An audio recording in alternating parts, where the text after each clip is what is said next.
प्रियंका, मेरा नाश्ता कहाँ है? भाभी, मुझे भी ऑफिस के लिए लेट हो रहा है। इस पर प्रियंका किचन में से दोनों के नाश्ते की प्लेट्स लेकर बाहर आती है। लो भाई, आप दोनों का नाश्ता। किसी को भी 1 मिनट का सब्र नहीं है। ये प्रियंका का ससुराल है, जहाँ कोई औरत ना होने की वजह से शादी वाले दिन से ही घर के साथ दोनों भाइयों की जिम्मेदारियां प्रियंका संभाल लेती है। दोनों भाई शांति से नाश्ता कर रहे होते हैं कि अंकुश अपने भाई की प्लेट से पराठे का एक टुकड़ा उठा लेता है। आपको पता है ना, मैं खाना शेयर नहीं करता, फिर भी मेरे प्लेट में से खाना जरूरी है क्या? अरे हद हो गई है, मुझे नहीं खाना अब। अंकुर गुस्से में नाश्ता छोड़कर टेबल से उठ खड़ा होता है। अरे, ये कैसा बिहेवियर है अंकुर? एक टुकड़ा ही तो है। एक हो या आधा, मुझे भूख लगी है तो ये सिर्फ मेरा ही है। उसे भी किसी के साथ शेयर करने बैठा तो भूखा नहीं रह जाऊंगा। अरे बाबा, ठीक है, अब इस पर भी लड़ाई। दूसरा बना देती हूँ, पर प्लीज ऐसे खाना बीच में छोड़कर मत जाओ। इससे अन्न का अपमान होता है। ओ प्लीज भाभी, ऐसी कोई चीज होती ही नहीं है। आपके पास पैसे हैं, खरीदो और खाओ। अगर नहीं खाया जाए तो फेंक दो। अरे दुनिया में सब यही करते हैं। अंकुर बैग उठाकर ऑफिस के लिए चला जाता है, जिसके पीछे उसका बड़ा भाई मायूस सा घर में खड़ा रह जाता है। जिसने बचपन से सोने की चम्मच में खाया हो, उसे दुनिया के बारे में क्या पता होगा। वैसे गलती तो हमारी ही है। अगर कभी बचपन में ही सही गलत का फर्क सिखाया होता तो आज ये हाल नहीं होते। आप फिक्र क्यों करते हैं जी? भगवान है, वो जो भी करता है सबकी भलाई के लिए ही करता है। और जब वो चाहेंगे तो अपनी तरह से अंकुर भैया को भी सब कुछ सिखा देंगे। पत्नी की बात पर विश्वास कर अंकुश भी ऑफिस चला जाता है। सुबह से दोपहर होती है और अंकुर लंच करने ऑफिस के पास वाले रेस्टोरेंट में पहुंचता है, जहां वो एक साथ बहुत सारा खाना ऑर्डर कर देता है। सर, क्या कोई आपको ज्वाइन करने वाला है? नहीं तो क्यों? अब कुछ नहीं सर, ऐसे ही।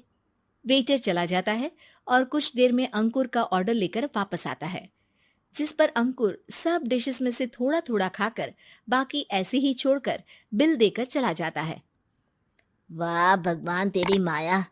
कहीं कोई एक एक टुकड़े के लिए तरसता रहता है और ये 5 लोगों का खाना ऑर्डर करके एक का भी पूरा नहीं खाते। पैसे वालों की माया।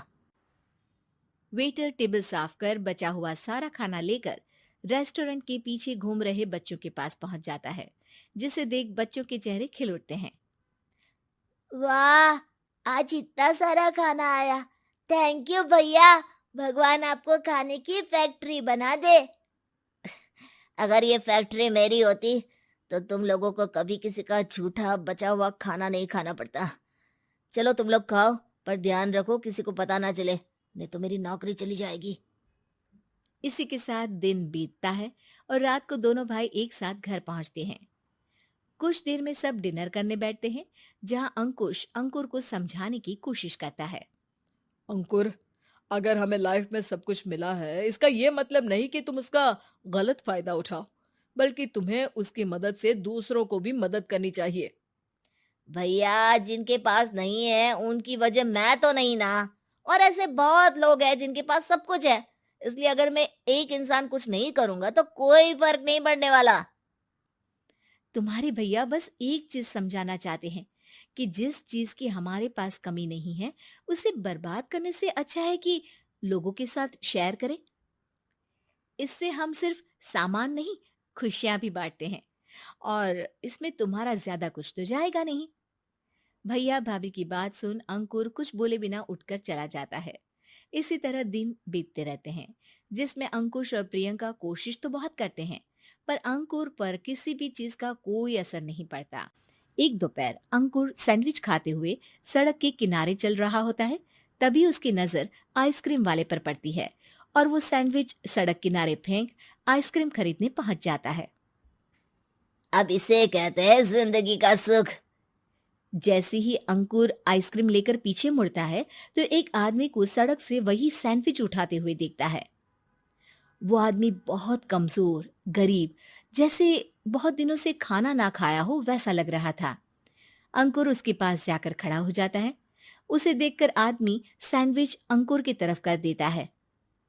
आपको भी खाना है क्या? क्या हम इसे आधा आधा कर ले? मुझे बहुत भूख लगी है। वो मेरा ही झूठा सैंडविच है।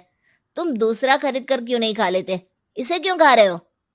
अरे भैया, अगर खरीदने के पैसे होते तो 4 दिन से भूखा नहीं घूम रहा होता।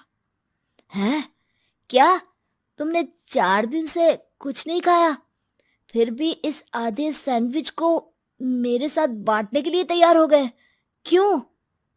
अरे भैया, पैसा नहीं है तो क्या हो सके, पर अफसोस आजकल लोगों के अंदर पोषण, खून या विटामिन से ज्यादा इंसानियत की कमी होने लगी है।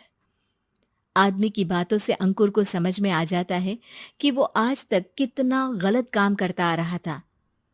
इसके बाद से वो अपनी किसी के साथ शेयर नहीं करने और खाने को बर्बाद करने वाली आदत को छोड़ देता है।